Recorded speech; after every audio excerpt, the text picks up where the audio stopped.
মোগলাই পরোটা বানানোর জন্য ময়দা নিয়েছি, তার মধ্যে অল্প করে নুন দিলাম, 1 চিমটে খাওয়া সোডা দিলাম, 1 চামচ মতো বেকিং সোডা দিলাম,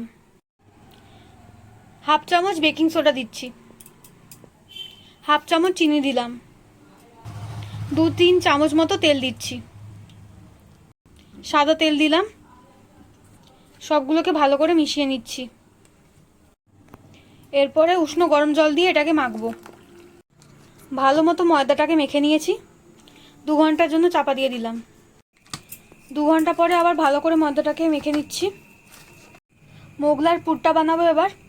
পেঁয়াজ কুচি নিয়েছি, তার মধ্যে অল্প করে নুন দিলাম পরিমাণ মতো, কাঁচা লঙ্কা বাটা দিলাম, সবগুলোকে মিশিয়ে নিচ্ছি।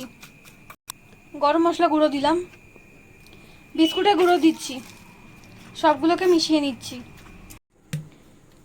এইরকমভাবে মিডিয়াম সাইজের নেচি কেটে নিয়েছি। এরকমভাবে বেলে নিচ্ছি বড় মতো করে। কড়াইয়ে তেল দিয়েছি, তেল গরম হয়ে গেছে। এরকমভাবে বড় মতো করে নেচি কেটে নিয়েছি এবং এটাকে লম্বা করে এরকমভাবে বেলে নিয়েছি। একটা বাটির মধ্যে অল্প করে পুরগুলো নিলাম, একটা ডিম ফাটিয়ে দিয়ে দিলাম, ভালো করে মিশিয়ে নিচ্ছি। এরকমভাবে ফোল্ড করে নিচ্ছি, তার মধ্যে এই পুরটা দিয়ে দিলাম, এইভাবে স্প্রেড করে নিচ্ছি।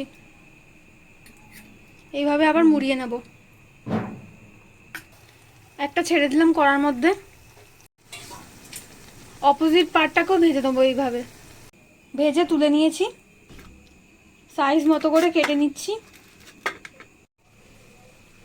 সাইজ মতো কেটে নিয়ে এইভাবে সাজিয়ে নিয়েছি একটা প্লেটে। আজকের রান্না রেডি, মোগলাই পরোটা। রান্নাটা ভালো লাগলে লাইক শেয়ার কমেন্ট করবেন আর সাবস্ক্রাইব করতে ভুলবেন না।